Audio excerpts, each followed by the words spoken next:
As you can see, my name is Kendall Wyatt. So I'm an RN, and I was a paramedic before I was an RN, and now I'm in my third year of medical school doing my rotations here in the Phoenix Valley.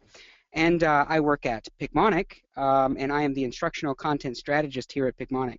Not a totally made-up title, but what that means I do is I do all of our I work as our liaison in between our users and you guys and our content. So I kind of work as on our scholar team to make sure our content is medically accurate, make sure everything is relevant, and then I also help do requests and whatnot, and I work a little bit on design side of some of our application.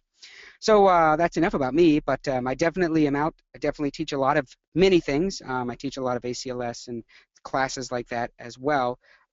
In my spare time, but you'll find me now doing my rotations as a third-year medical student here in the Valley. So just another point out, if you have any questions as we go through today, if you haven't been to one of our webinars before, you can type in there on your little screen on the questions box, you can type in a question, and on the back end I have Steve back from his hiatus of 2 weeks helping me out again today. So if I don't get to your question, Steve will definitely grab it and then forward it on to me. So let's go and get started. So just a quick intro in case you haven't heard about Picmonic. Picmonic is, we use pictures to help you remember and learn things. So we take an, text like penicillin and amoxicillin, which are antibiotics, and we turn them into characters like pencil villain for penicillin and armor ox for amoxicillin. And then you'll always see them interacting with things like this bacteria character, so that way you can always see pictures. So today for shock, we've actually crafted some custom graphics, as well as I'm constantly going to reference back to a lot of the Picmonics to help you remember which one goes with what, so you can keep it all straight and keep everything right in your brain. And that's exactly what we're good at. We have over 700 topics for nursing. We cover almost every subject, almost every med that you need to know, and we cover all of the ones you need to know for NCLEX and almost through your entire duration of nursing school. So that's just a little plug there. So what are we going to go over today? We are going to go over blood flow again, concept of blood flow. And we're going to go over a lot of the compensation pieces, and I want to go over the concept of shock and really what happens and how the body responds so that you can really think through it and understand how it works, not just try to memorize questions and answers. We're going to go over different types of shock, and then we're going to go over specific interventions and really what to do for each one, and then just do a quick review at the end. So without further ado, let's go ahead and get started on this. So let's just jump right in. One thing I want to do here is I'm constantly trying to pull in a concept, and it's one of the things that I hear a lot about students is that they don't learn enough about how it all really goes together. Today I'm drinking from my handy dandy Picmonic cup today. So what we're going to do is we are going to look at these systems, and we're going to put this together as a concept. And I'm going to really play the role as your teacher or educator today to really teach you the concept. And I'm going to reference back to Picmonics and other resources that you need to use to memorize and to really then practice on your own, put it all together. So if we think about the body as a whole, we're going to talk about types of shock in a minute. But what I want you to think about are these 4 areas of the body. And there are these 4 areas you really need to know to really understand compensation, all those confusing pieces about the body and whatnot. And so there are 4 sections. Number 1 is the pipes. So we have these pipes, and I want you to just imagine these cute little pipes we've drawn right here. Some of our artists, Melanie, has drawn these up for me, and Melanie did a really good job drawing these pipes, and that's what I want you to remember for the veins and arteries. So if you think about the human body, and you think about all these pipes running through the body, those are the pipes, and those are the veins and the arteries. And of course red for arteries and blue for veins. So, and the next one is the pump, the actual pump. And what is the pump that moves all of the blood? And that is the heart itself. The actual heart moves all of the blood, pumps it throughout the body. And the heart is the pump. So we've shown you this little pump right here. The next one is the aerator. And if you think about the aerator, so you have all this, I always like to think about this human body fish tank, we'll call it, right? And we've got these pipes carrying all this blood, and then we've got the pump, which pumps the blood, and then we have the aerator, and the aerator is essentially the lungs, right? The aerator, the blood comes into this wash, and it gets aerated. It gets oxygen, it takes out the CO2, and it gets the oxygen, put back onto the hemoglobin, so it can transport back to the body. And then we have the tank and the fluid. So we have this little tank and all the fluid. Well, the tank is essentially the entire human body, and the blood is in the body. Now, whether that blood is in the pipes actually or outside the pipes depends, and that's why we have to think about the body as the whole unit, put all together. So this is where I'm going to reference back to this slide. If you see any of our other webinars on heart failure or whatnot, I use this exact same methodology on how I teach this so that you can really understand each one, because a problem could go wrong with each particular one, and everything that goes along with it pretty much goes along with this same methodology. So let's go ahead and move forward. So here is everything put together. I just put all of those 4 concepts together for you in this human body. Well, I didn't. Melanie did, who drew it, but I came up with this beautiful idea, right? I mean, I get credit for that. I mean, I think that's at least worth 5 cents. But so here we have the pipes. We have the pipes coming down. The pipes carry the blood down, and it goes into the pump. And we take the pump pumps in, pumps back out into this respirator, the lungs. The blood comes from the inferior vena cava right into the heart, from the heart then out into the lungs, through the lungs where it picks up its oxygen, comes back into the right heart, and from the right heart gets pumped again right back out into the body, into this body and into the tank. And that's exactly how you need to think about this whole system. It's cyclical, and this is all inside of the actual body. So what we're going to do today is we're going to go over the types of shock. We're going to hit on each one of them, not literally hit them because I'm not that mean, but we're going to, well, I guess I can't say touch because that's even more inappropriate. But what I'm going to do is we're going to reference each of the 4 types of shock, and we're going to really kind of talk about each one and what really goes wrong. And if you understand the concept, then you should know that each of these 4 pieces, my slide isn't changing.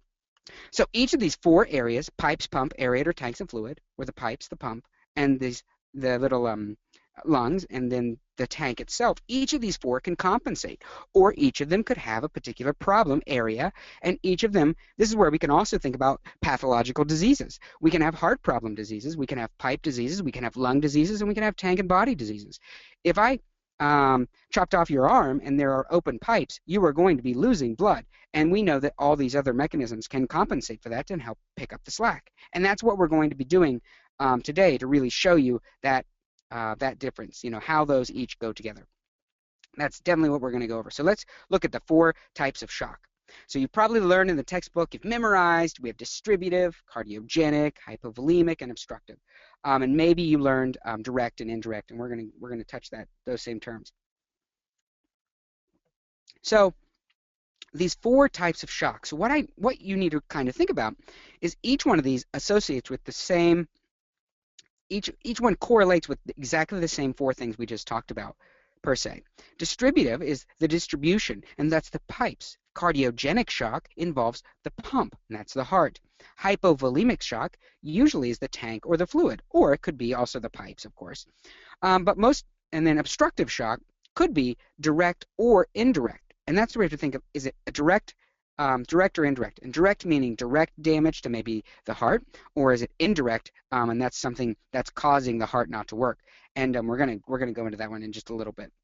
So this is actually one of our Picmonics here to help you memorize the types of shock. And what we do, just to show you, so we associate images that go along with each of the types of shock. So we use a hippo for hypovolemia, for low volume, hypovolemic shock rather. And then we have this this broken pump shock, which would be cardiogenic shock. We have hypovolemic shock, indirect shock or obstructive. Here, indirect or obstructive shock. And then we have distributive shock here in the last one, distributive. And we also included here for distributive shock the 3 different types, which we're going to go into in just a sec. So Picmonic helps use pictures to help you remember all the different pieces and associate these visual clues so that you can help keep each one straight. And this is inside of our Picmonic learning system if you use it. And this is all those pieces again, just a reference. So if we think about each one of these areas, pipes, pump, aerator, tanks, and fluid. The pipe, we know we talked about, that's the veins and arteries. And what I've covered up here with my text is we know that we could give things like pressors, or that the pipes can vasodilate or constrict. So we constrict, that's going to increase. That's their compensation piece. What does the pump do to compensate? Well, the heart, what does the pump do? What does the heart do? The number one thing you see. Anybody know? Number one thing you see in any type of compensation from the heart, it pumps faster. That's right, Terry, tachycardia. Anytime you see a patient with usually a shock, you're always going to see some type of tachycardia because the heart's beating, the pump tries to compensate. And that's really what the pump can do. It can go faster, or it can go slower, or it can pump more, it can pump harder, or it can pump not as hard, per se. The aerator, that's the lungs. We can increase the rate, the volume, the FiO2, fraction of inspired oxygen, and that's what we can do with those. I just need to plug in my laptop here. One second. I dropped my power cord. That's never good. I always get that little power warning. It says low power, and then I freak out because I think I didn't bring my power cord in, and then I realize I just knocked it off. So, sorry. So, the tank and the fluid, that's the actual body. So we know we could give fluids. If it's a long-term thing, we could give maybe some hematopoietic agents, but we want to actually just replace the volume, maybe blood, maybe just isotonic fluid, maybe something like lactated ringers and whatnot. So each of these areas have their own compensation. I'm going to keep kind of pumping or coming back to this slide and referencing each one of these as we go. So what do we know about cardiac output? I mean, this is a simple slide. I put this together to really, that we have to have a basic cardiac output, right? I mean, we have to have a heart rate times stroke volume equals cardiac output. So if the heart rate increases, we're talking about the pump, right? Heart rate increases, then stroke volume times stroke volume equals cardiac output. What's a normal cardiac output? Anybody know what a normal cardiac output is in a healthy adult? What we want cardiac output to be? Nobody? I have a lot of people. Cardiac output. So the total amount of blood volume that you want the heart to pump out. So we want cardiac output to be somewhere between 4 to 6 liters, 4 to 6 liters a minute. So, and I see lots of different numbers coming in, but it looks like Shannon says 4 to 6 liters. But I see lots of things in lots of different terms. And keep in mind, heart rate. How do we measure heart rate? Heart rate is measured in how many beats per minute. So that's a minute times the stroke volume. So a minute times the stroke volume equals cardiac output. So we want to measure 4 to 6 liters per day. And that's where you need to kind of think about how much volume. So we know we can increase stroke volume so the heart can beat harder, or it could just beat faster to increase cardiac output. And we're gonna go over this again. We're gonna touch on the same concept. So let's start looking at the types of shock. So this is the very first one. This is cardiogenic shock. So we've talked about the actual pump. The pump, here we're talking the pump image again.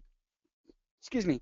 The pump actually fails. So we have this pump and it's cardiogenic shock. The pump has failed. Well, this is direct pump failure. The actual pump itself said, oh, Nelly, I'm out. I'm having a nice day. I'm done.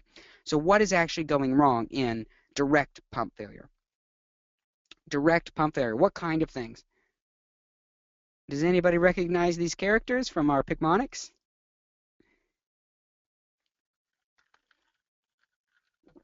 So that's right. So if you look at these, so these are actual characters from our Picmonic. So as you see any of these, you'll be able to recognize them over and over. But so this is our party hat, our Mayo party hat heart. So that's heart, cardio, Mayo, myo, and for the party hat. So this is a cardiomyopathy. And a cardiomyopathy is usually when, the muscle fails or the muscle gets dilated or the muscle is weakened in some way to where it can't beat. And depending on what type, of course, there's lots of different types of cardiomyopathies. But basically what happens is the pump, boom, boom, boom, boom, boom, boom, the pump is not working very well as a muscle any longer. So it's not creating very good what we call ejection fraction. So an ejection fraction, 55 to 75% is not good enough. And we see that ejection fraction falling. And as that ejection fraction falls, that's the amount of blood that the left ventricle can pump out on each contraction right? So if it's pumping out and it's not doing a very good job, that decreases cardiac output, decreases cardiac output. So you have to increase the heart rate. You have to. One of the other mechanisms has to help with this, and this is where we see these signs and symptoms. So we have some Picmonics for this cardiomyopathy, and then we also have MI, and MI is myocardial infarction. So we have this Mayo jar infarction fart, and this is this Mayo jar heart farting, and that's where you always see a myocardial infarction. Infarction, we use this infarction farting gas. So this is the heart here has his little pump, this heart, and he's got this little pump here, and these are the two things to help you remember what happens with cardiogenic shock. Well, the pump goes bad, and those two things are this cardiomyopathy and this myocardial infarction fart. And that's how we use pictures to help you kind of remember things. And inside Picmonic, we use stories to help you remember which one actually goes with the images to help you keep it straight. And these are definitely some things that we've used in our webinars and throughout our whole product, and we always use the same characters over and over and over, so you can always remember when you see this Mayo jar infarction farting, you know that that's a myocardial infarction. So if you need to remember troponin levels or CKMB, you'll be able to remember those because we use the same characters in there, so it's definitely really good. So let's go on to cardiogenic shock treatments. So we've talked about what actually is going wrong, and what are the actual treatments that we do. So we have a whole heart failure webinar that we do for cardiogenic shock, but we're talking shock, so an actual shock scenario, an actual patient has an MI and they have decreased cardiac output acutely, right? This is not a long-term heart failure, this is an acute problem right now. And so there's some things we do, and we know coming into the pump, so we have preload, and that's the fluid coming into the right atrium, right? We have the actual pumping itself, so we have preload here in this area, this column. We have the actual pumping itself, contractility, so inotropy, and then we have afterload, and that's the amount that's in the aorta after the left ventricle contracts. That's that back pressure, as we call it. So you know, that back pressure is important because that's what the left ventricle has to overcome, and the left ventricle has to squeeze harder to overcome that aortic pressure and to actually eject the blood out. So if we can decrease the afterload, then we can help those patients do better.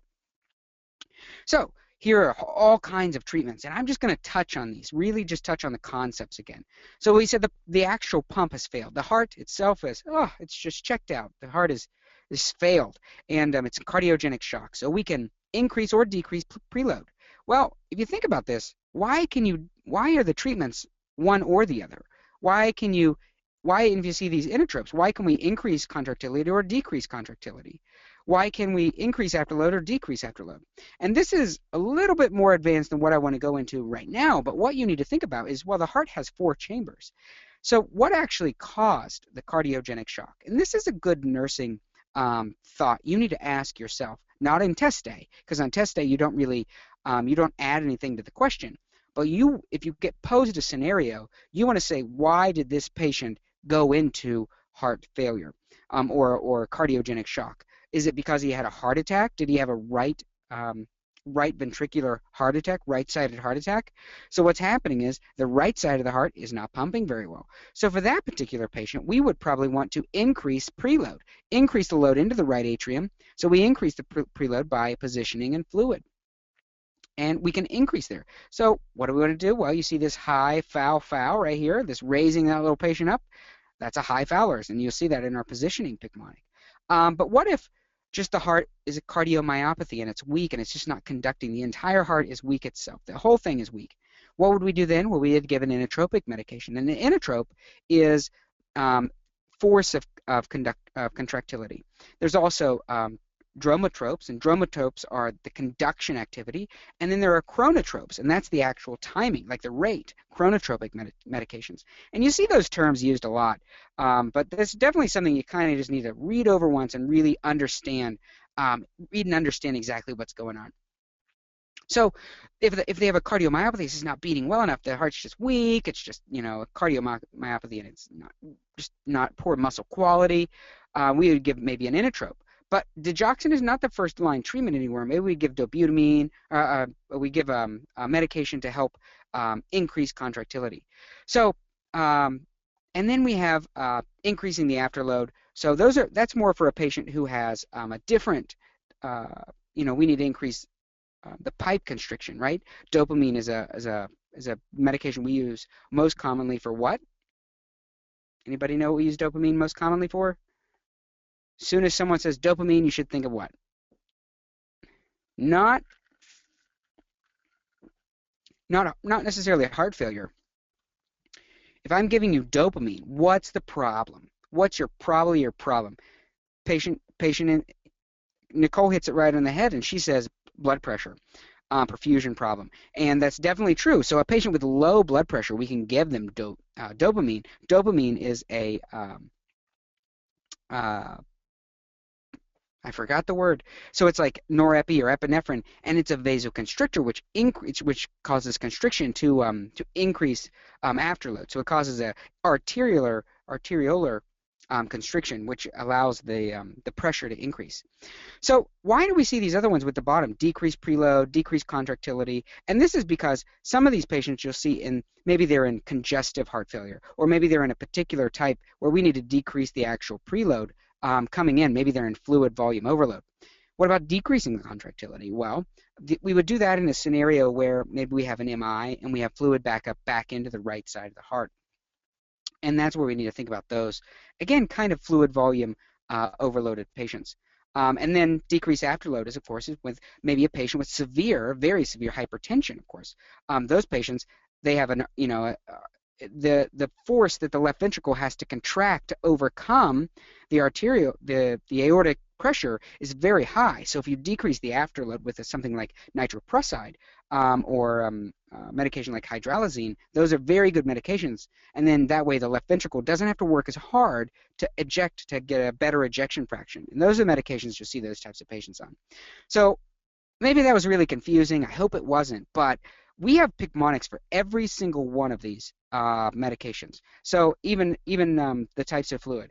So I've just mentioned some of the here. Here's a beta blockers, Picmonic, ACE inhibitors, Picmonic, ARBs, CCBs, calcium channel blockers, loop diuretics.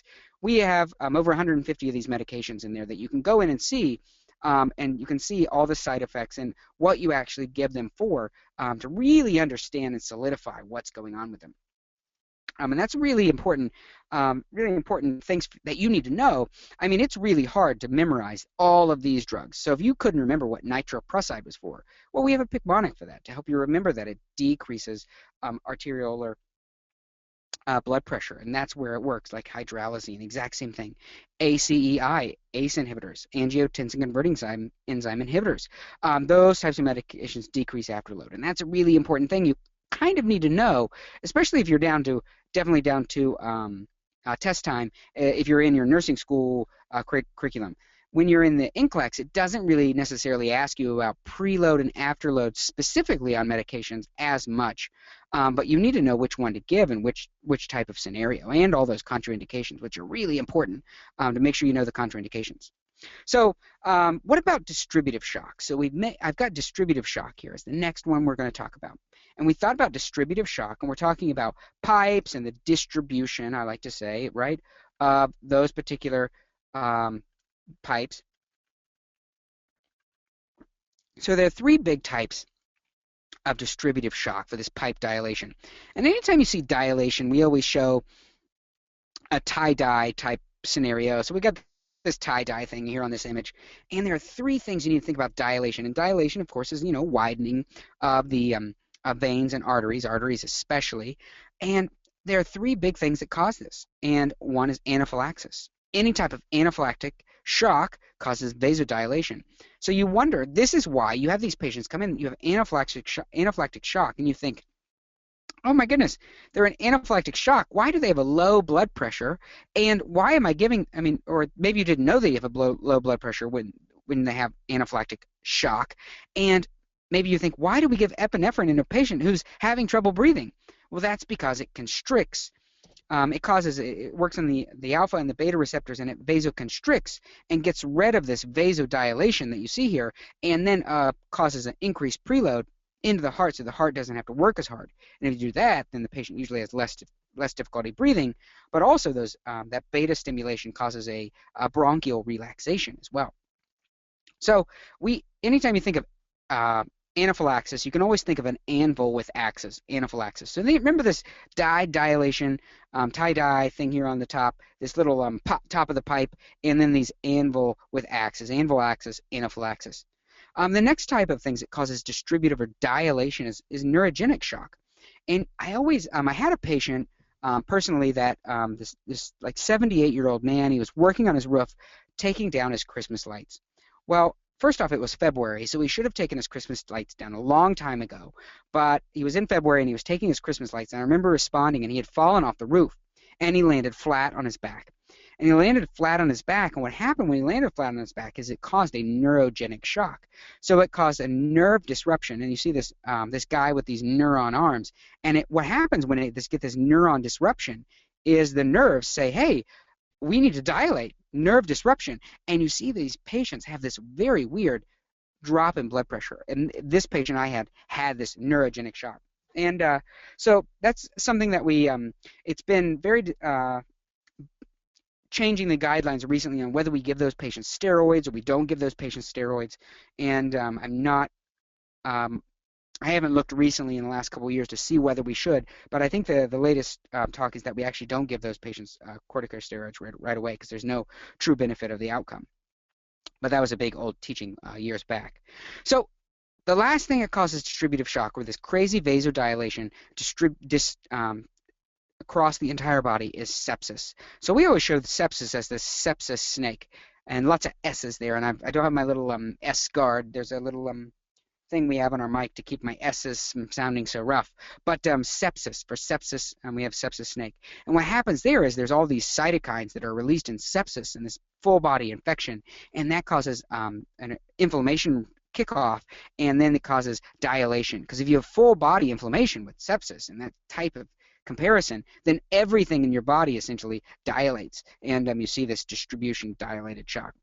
So let's just think about this really quick. What do we do for these treatments?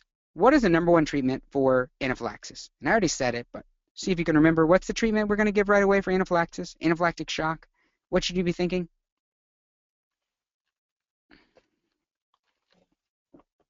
Well, that was a trick question. First, you should be thinking airway, because that's always what you need to do as a nurse.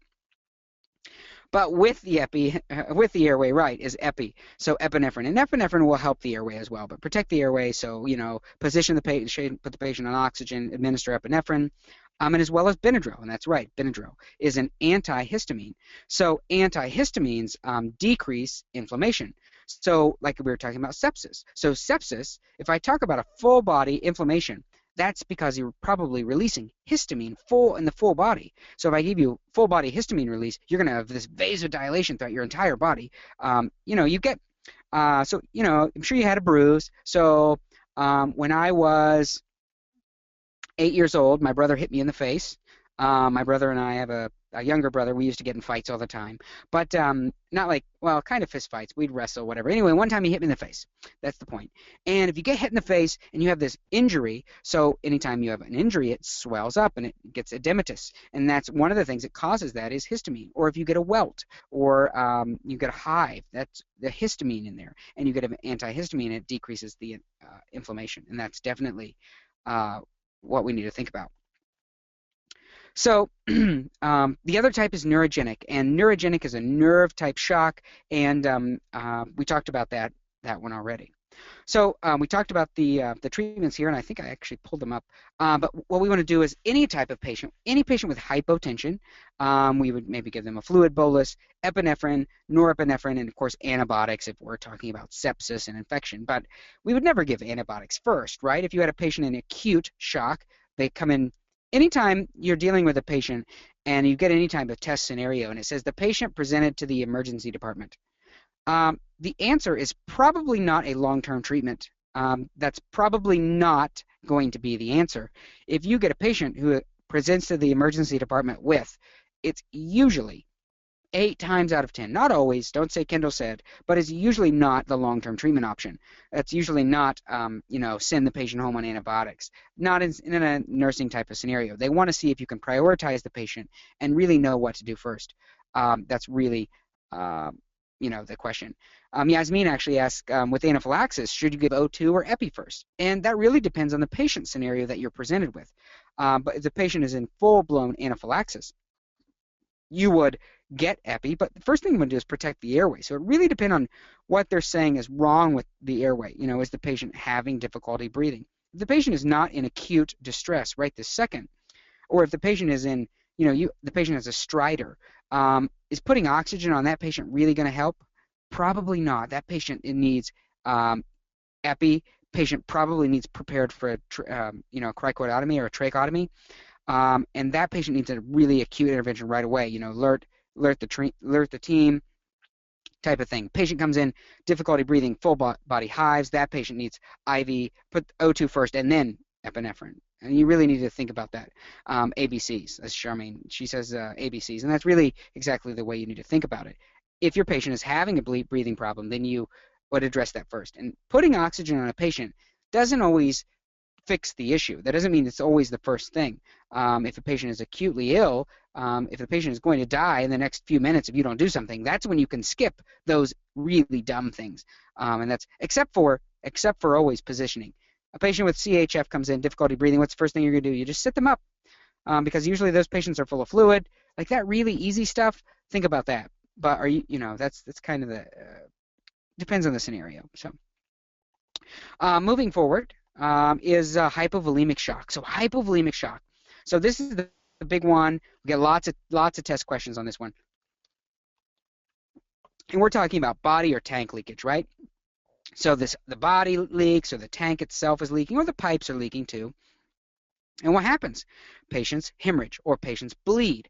So where is the number one place that you're going to think about with little old man or little old woman, and you think or you believe that a patient presents with hypovolemic shock? Let's just say that. Where are you going to look for the bleeding? Little old man, little old woman. Anybody? This is a good one. Getting lots of answers, but nothing really what you need to think about. So first we're going to obviously look and see if there's any obvious blood around, right? Going to look around. Always flip the patient over if there's any, bleeding from the back. But one of the things you need to ask about, and it looks like a couple of you are saying it now, Carol says, think about gastrointestinal causes, and that's a really big thing. A really big thing you always need to think about. Little old man, little old woman presents with this shock type thing. Well, you always want to question your patients really well. So you want to ask them, so how's your urine? Tell me about your urine. Is it purple? Is it green? Is it blue? Is it yellow? Is it red? Well, they're going to pick one, or they may say clear. But you need to ask about that, and you need to ask about if they've been vomiting, and you want to ask about it if you've been vomiting. Is it coffee ground, right? Is it bright red? Have you been vomiting blood? You have any diarrhea? What about your stools? Is there any blood coming out of there? Because that's something you're going to see very often with especially with elderly patients, especially if they've been taking lots of what type of medications. So we need to think about, very high yield point here, what type of medications are you always going to think about? You have like a half a second to everyone type in the answer on this. Okay. Anticoagulants, yes, I think that I would hope to think that's the obvious choice, but what I wanted to go for was NSAIDs, non-steroidal anti-inflammatory drugs like ibuprofen. These patients, most patients, once they get elderly, 50 years old, they get osteoarthritis, right? They have arthritis, and they take their NSAID, and they take their NSAID every day, 600 milligrams, 4 times a day, and guess what they end up with is a bleeding ulcer, and they end up with gastrointestinal bleeding. This scenario happens all the time, and that's the way you need to think about it. If they're taking a blood thinner on top of that, even worse, and that's really what you need to think about. So let's think about hemorrhage. What do we think about any type of hemorrhage? We need to monitor the vital signs, but we need to think about giving them a fluid bolus or a blood transfusion. So what's another thing aside from hemorrhage that could cause hypovolemia? Aside from you just bleeding out somewhere, what's going to cause hypovolemia? There are 3 answer choices I wanted to say here. We kind of touched on some of them. But dehydration, Andrea, yes, that's right. Carrie says burns. Yeah, that's actually a good point. So we'll say 4 now, because burns is a good point to think about hypovolemia. Dehydration, lots of times. But we want to think about vomiting and diarrhea itself. That also could cause hypovolemia. Maybe not hypovolemic shock, but it's going to cause hypovolemia. And what is the number one indicator that you're always going to think about with any patient that's going to tell you about hypovolemia? What is the number one indicator, number one sign? You're going to think about it right away. Patient has hypovolemia. You're going to think about low BP, perhaps. But think about, you're not always going to see the worst case right away. You're going to see the best case right away. And the best case is a patient who's compensating. So if we're thinking about the 4 areas, can the lungs really compensate for hypovolemia? Yeah, kind of, maybe. The body? Yeah, kind of. Pipes? Yeah, kind of. But the pump itself can compensate. And the pump can compensate for a low blood volume by pumping harder and faster. And you're going to see tachycardia. And that's where you're always going to see tachycardia. And any dehydration, a dehydrated patient shows up, they're going to have tachycardia. Always think about that because we're talking about those 4 areas. Pipes, if the pipes don't have anything to pump or anything in them, then the pump needs to work harder to pump that tiny little bit of fluid volume through the pipes more often, right? And I hope if I move a hand this fast that it just cuts out just enough so it goes boop, boop, boop, boop, boop for you. So that way you get that little motion. Sometimes I've seen some webinars where you see lots of motion really fast and then it like cuts out or like cuts out every 3rd frame or something if your internet's not the best. Anyway, squirrel. So let's go ahead and let's talk about treatments for hypovolemia. So treatments, of course, yes, give a fluid bolus, blood transfusion, not the first option, but just fluid. And what type of fluid do we give a patient who's hemorrhaging? What do we give them? What do we think? Now think about this. First option, second option. What are you always going to give them right away is an isotonic solution. And Charmaine says it right away, and that's right. Isotonic first, that's what you always go for because you always go for that first, but you might go for lactated ringers, a lactated ringer solution in a patient like Burns or if the patient needs those extra electrolytes. But that's not what you go for first. First, you really want to make sure you go with an isotonic because you know you're not going to cause them any type of problem. That's what you need to think about. So there are stages of hypovolemic shock. You guys have seen this in every single textbook that's out there and that exists, right? Stages of hypovolemic shock. So I'm just going to touch on this really briefly and really just go through each one. And exactly, we just said it already. So if you're in stage 1 hypovolemic shock, right, what are you doing? I mean, stage 1, well, you've just lost some blood volume. And there are criteria, of course. You've lost, I think it's 10 to 15% of your blood volume. I mean, that's a lot. If you figure, you know, that's a kind of a lot of blood.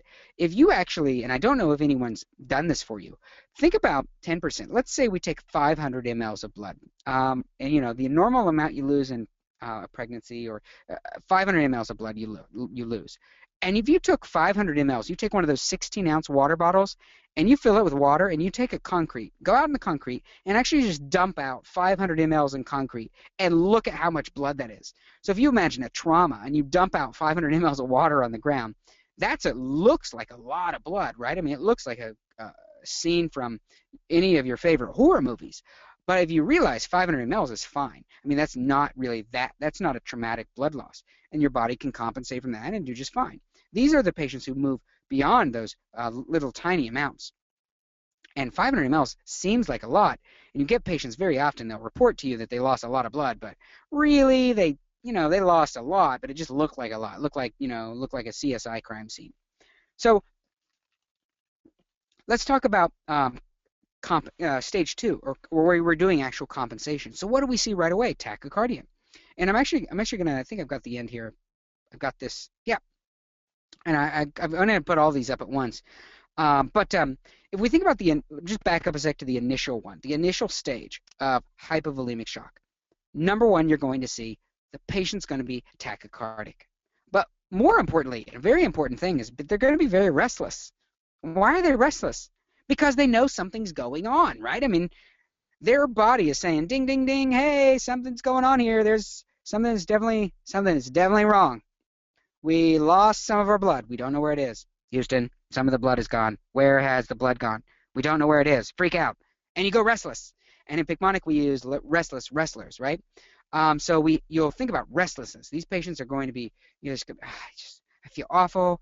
I don't know, something's going on. They'll be very tachycardic. They're going to look very concerned. So stage 2 is where they're full on compensating. So their body is compensating. So they've lost more blood volume. And this is where we see the number one thing and the number one sign you need to think about, and that's decreased urinary output. And I always thought when I was in nursing school and I saw this, and I was just like, I mean, really, every patient really, you can't tell if they present to the emergency department and they have a decreased urinary output. I mean, you don't trend that and check it every 3 seconds. But what I actually learned was they do have a decreased urinary output, but if there's a scenario question on it, they usually give you that type of scenario. Or they tell you that it's decreased urinary output, or they'll tell you that it's decreased from yesterday or whatnot. They don't really throw you in those one of scenarios where you have to guess. But most importantly, what are the compensation pieces? So let's think about those 4 areas. How is the body full on going to compensate? How does the body compensate for stage 2 shock, hypovolemic shock? They lost fluid volume. How do the areas compensate? And I've got the assessments here, but how do these, what's actually going on? What pieces are in full swing here? Nobody? Let me see if I got it on my next slide. Nope, I don't. So okay, it looks like you guys definitely. So Denise says the veins and arteries are constricting. So if we think about the pipes, right? We have those pipes over on the left-hand side from my image, and then we have the heart, and we have the heart, the pump. We have the lungs, and we have the actual tank itself. Well, if the tank is low, hypovolemic shock, those veins and arteries are going to constrict. Well, which ones constrict first? All the ones in your fingers and toes, right? And your body shunts all that fluid to the central body. So what happens is these patients compensate, and they shift all the blood from the hands all the way into the central. So those pipes constrict. Well, if they constrict, if you have so let's say I have my little 14-ounce tumbler here, right? And I put 3 ounces in it. I mean, or let's say 16-ounce tumbler, and I put 4 ounces in it. That's 25% volume. But if I had a 100-ounce tumbler and I put 4 ounces in it, that's only 4%. That's down the percentage. So if I decrease the size of the container, so maybe I have a 4-ounce, let's say I have a shot, right? That's overflowing. So if you decrease the size of the container, you constrict the pipes, then you can move that volume. You can move that volume around and oxygenate better. And that's where you're going to see this pallor. You're going to see a little bit of cyanosis, graying, and you're going to have decreased urinary output because the blood flow shunts from the kidneys. It shunts from everywhere, and it says, hey, we're going to give it all to the brain and the heart, right? We're going to put it all centrally, oxygenate the vital organs. So if you keep go further, you're going to end up in progressive shock. So how long, if I talk about progressive shock, how long can you be in progressive shock until it's a major deal? And this is a really important point you need to know. How long? You guys know this. Come on. You're doing great. So you're in compensatory shock. You were doing great. Your body was compensating. My heart's pumping. I lost a lot of blood, but I don't mind it. It's gone for a while. It's going to come back, right? Maybe. I hope. Hey, what happened? Oh, it didn't come back. Now I'm in progressive shock. So my body's unable to compensate anymore. So it's not happening. What happened, friend? Hi. Where are you at? Well, progressive shock is the danger zone. So this is a problem. So your body is, your vessels have constricted, and they can only constrict for so long until they just start giving out, or you keep losing blood. Something happens and your body can't compensate anymore. So you end up with this profound hypotension and absent peripheral pulses. So really important. So absent peripheral pulses. So something that actually happens very often is you end up with these patients and they end up with a very low blood pressure, and they can only stay in progressive shock for about an hour. You have about 1 hour of golden time to save what organ? What organ are we worried about in progressive shock? So essentially here, compensation, all the blood's shunted from the whole body to the central, and we've got the brain, the heart, and the lungs. We've got these 3 pumping right here, but that's it. I'm in progressive shock. I'm moving into progressive, and what happens? Well, my blood pressure starts to drop, and my peripheral pulses drop. And what organ gets hurt? It's the kidneys. That's right. Pam hit it right in the head right away. It's the kidneys. The kidneys, after about an hour, they go from, reversible damage to irreversible damage, and that's where that irreversible damage starts. And once you go past an hour, that irreversible damage just keeps happening. More damage, more damage, more damage. And why do we see, just really quick, why do we see no peripheral pulses? Why do we see no peripheral pulses in progressive shock?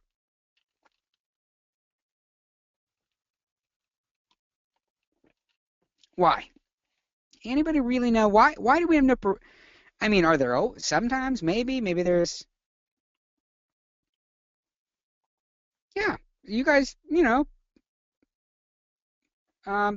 guys basically hit it on the head. Lots of little, not the exact wording, but basically, so we have all that blood's being shunted to the core, which is what you guys said, and that's absolutely correct. But we have to think about our blood pressure is less than 80. So if you probably remember the blood pressure less than 60 gives you a carotid pulse, 80 gives you a radial pulse, and 100 gives you that pedal pulse, right? I mean, you need to know those basic numbers. But if the blood pressure decreases, so we have progressive shock, hypotension, what's decreased below, so you have this profound hypotension, you're probably not going to have good peripheral pulses because the blood pressure isn't high enough to pump it out there. And that's exactly right. Yeah, and I might have said those numbers a little incorrect, but it's I know it's 80 for the radial, and that's what you need to remember. 60, 70, 80, 60, 70, 70, 80. Anyway, it's about that number. Not a testable point, but it is very important to know that when you get to that point, hypotension, profound hypotension, you lose the peripheral pulses. And it's when your blood pressure actually decreases to those points because you're just not pumping out that much. It's either nothing to pump or it's not pumping hard enough, i.e. low blood pressure, right? So you go to irreversible shock. Once you're in irreversible, it's irreversible. And what's the number one sign of irreversible stage 4 hypovolemic shock? That is no urine output. The patient has no urine output, meaning all the blood's being shunted, whatever's left is not shunting out, or the kidneys have just become completely shut off, and that's where you see no urine output. And those patients go into irreversible shock. So let's say you revive them, and they've lived. You've brought them back from the depths, and you've saved their life. One thing you need to know is that those patients most likely are not going to recover from kidney function if they've been in progressive shock for so long that they've had irreversible damage to their kidneys. And that's what you always need to think about for those types of patients. So the last one, and definitely one that I see a lot of students for some reason really struggle with, this indirect pump failure or obstructive shock. So if we think of obstructive shock is indirect heart failure, indirect pump failure. So it's pretty much, imagine the heart is in a sac, right? It's a pericardial sac. So if I imagine I have my little grocery sack, and let's say I take a little grocery sack and I throw a beating heart in the grocery sack. Works just fine. It's going to keep beating. It's beating. It's beating. It's just in a plastic sack. And in that plastic sack, there's a little bit of blood so that it slides around. It's able to just keep beating. But let's say I fill that bag with cement. Fill it with a bunch of cement, and now I have a bag full of cement, and then I have this heart inside of this bag of cement trying to what? Well, it's not trying to pump. It has no problem constricting. What it has a problem doing is relaxing because it's got all this weight on it. It's all smashed in there and it just can't relax. But it can constrict, but it's continually constricted because it's got all this cement on it. It's got a bunch of fluid. And you see this very often in cardiac tamponade. And what is the number one, what are the signs and symptoms that you see in cardiac tamponade? What assessment findings in a patient would make you think of cardiac tamponade? This is a very high yield patient, very high yield point for the NCLEX, for nursing school, for everything. What are the signs and symptoms of cardiac tamponade? Shannon, you cheated, and she says pulsus paradoxus. So let's talk about what it is. What actually do you see? Rather than memorizing the name, that's good. I give you that. What do you see? What are the signs and symptoms? Muffled heart sounds. That's probably number one very important thing, muffled heart sounds. They seem very distant. You're listening, hey heart sounds, how you doing? S1, S2, S1, S2, S1, S2, S1. There's nothing there. You can't hear, you can't really, they sound like They kind of sound like they're in a bed, and that's what you always need to think about. And what maybe you're not going to be the best um, um, person who knows this right away, but in a question, you need to remember that it's muffled. But if you're listening to a patient's heart sounds, and I can tell you from experience, you're listening, and I don't know where you guys are right now today, but you're listening to heart sounds, and maybe they're not, you don't feel like you know all the heart murmurs. Okay, good. I still don't feel 100% comfortable telling you exactly which heart murmur is which. But I can tell you that I know if they're loud or if they're not loud, or if I know what's normal. And that's what's important. Know what's normal, because then you know what isn't normal. So if you listen, you're like, I know what normal is. I got normal down. Oh, I don't know what this is. Something's wrong. And as long as you know something's wrong, that's the best thing you can do as an actual nurse, is to at least know something is wrong when you're actually doing assessments. But muffled heart sounds, distant heart sounds, and also, right, JVD. Jugular venous distension is a really good one that you see right away. You could see.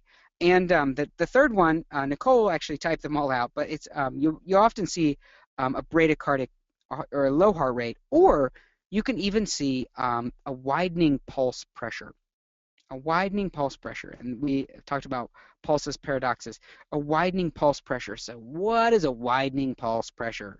I mean, I heard that term, and I watched it on the animal television show that I can't say the word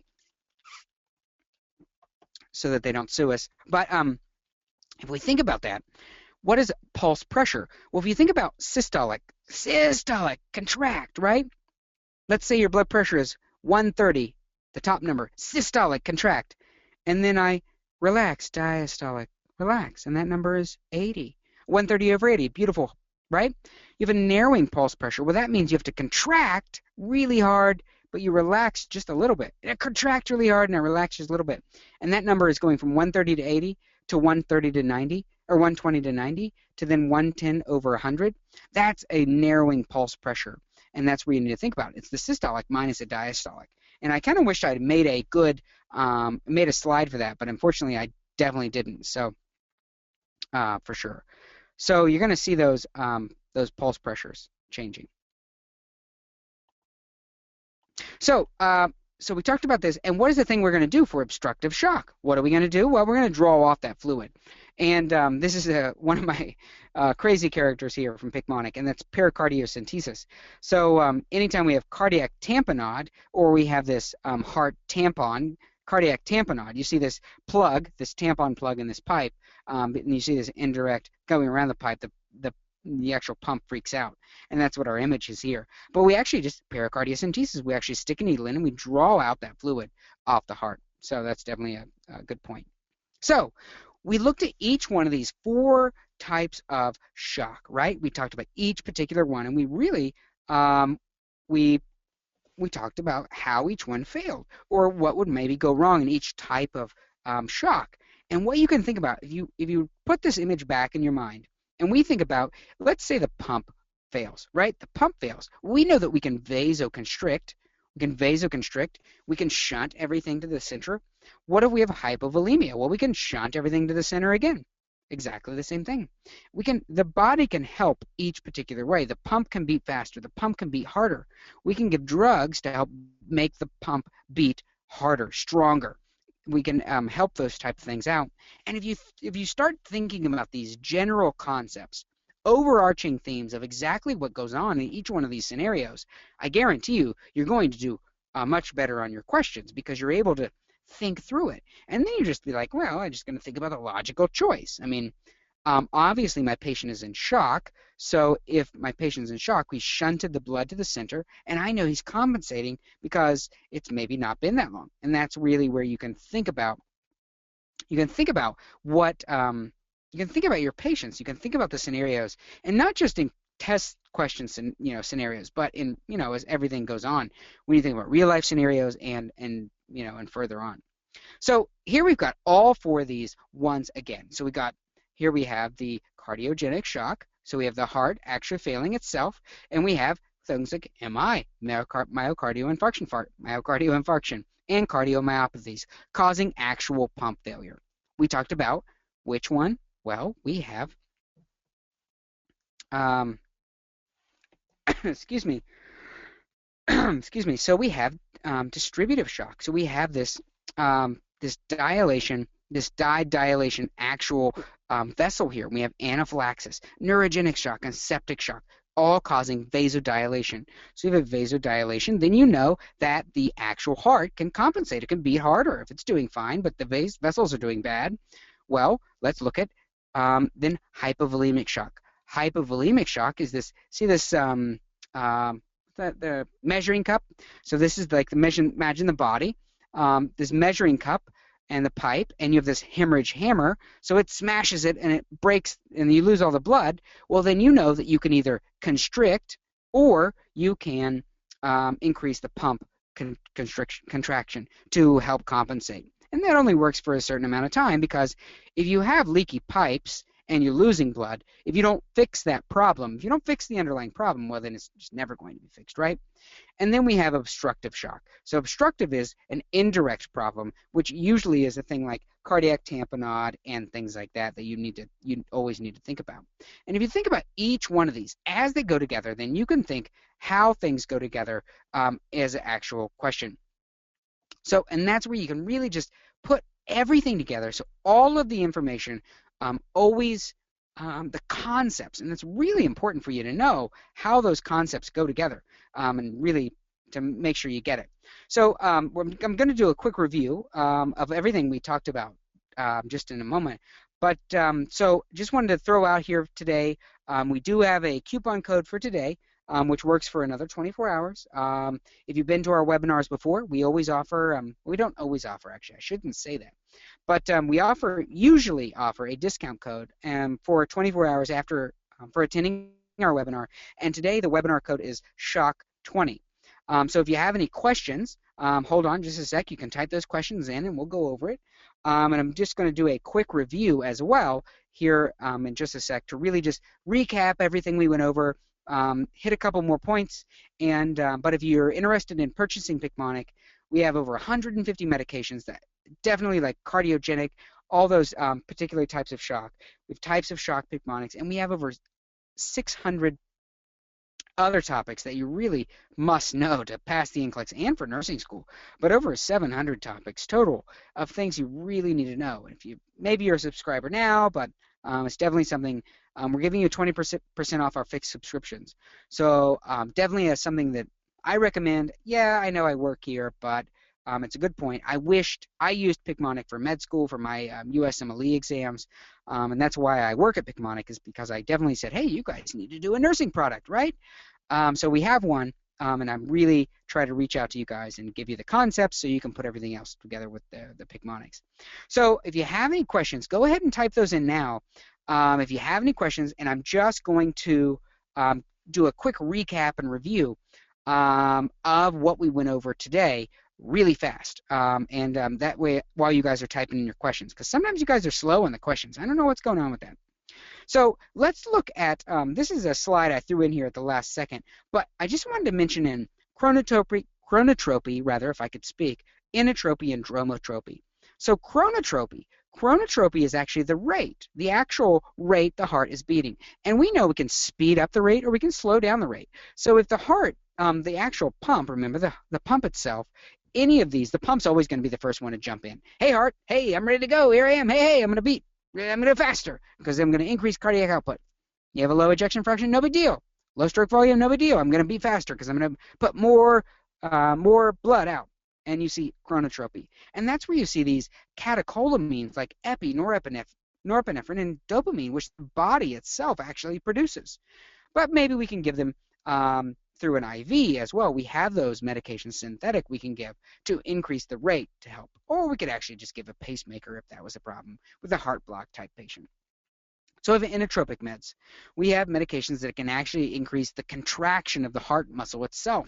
And that's the force, and that increases the actual volume. So if it beats stronger and harder and it pumps fast, like pumps more volume out, that increases the ejection fraction.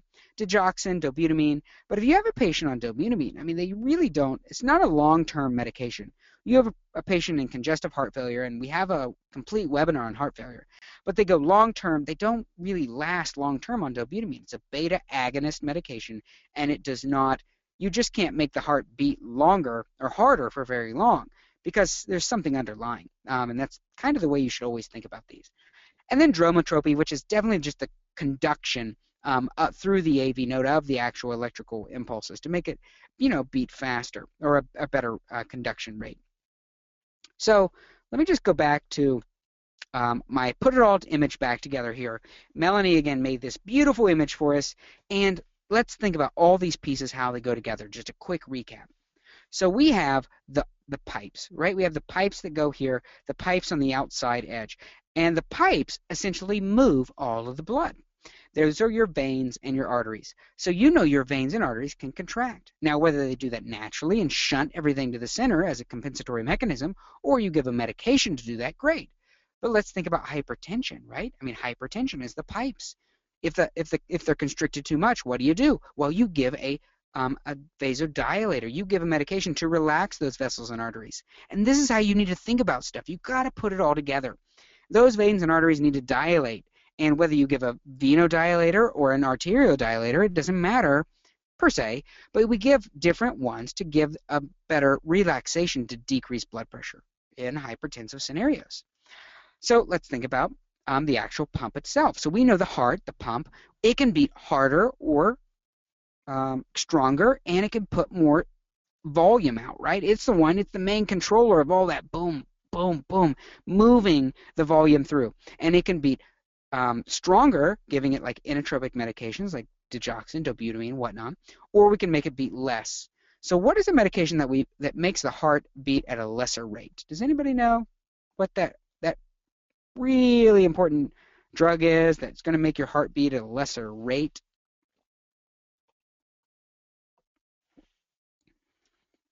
Oh, this one's sad. I can't believe you didn't say this. Lesser rate. As soon as you think of a rate slowing drug, you should always think of beta blockers. So anytime you have a patient that has a low rate, a beta blocker, right? A beta blocker. Which drug did I just tell you that we would give to the heart to make it increase stronger, faster, stronger? Dobutamine, right? Dobutamine. And what medication works on just the heart? Just the heart. Lots of you guys are throwing other medications out there.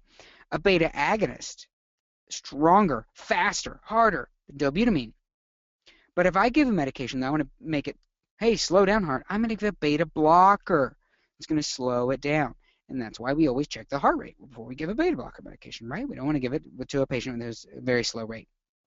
So that's things like that go on with the heart. So the lungs itself, we know the lungs, you can increase respiratory volume and whatnot, and they pump through there if there are pathologic problems that could cause issue there. And then, of course, we have the tank itself. And the actual tank, could have issues. Maybe you are dehydrated. You don't have enough volume in your tank to move it around. Stuff like this is where you need to think about putting it all together. And I hope that this image really helps you.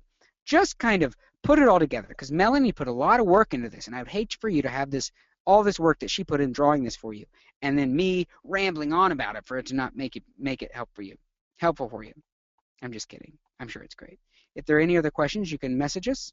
And we are going to have another webinar next week, but we haven't actually decided on the topic yet, I don't think. So look for that one on our, if you go to our website, picmonic.com, and go to webinars, or events webinars, we're going to be posting it and emailing about it. I'm not sure exactly which one we're doing, but we are doing one next week, I believe, if not the week after. So we'll see you then. And if you have any other questions, reach out to us. But other than that, have a good night and keep on studying.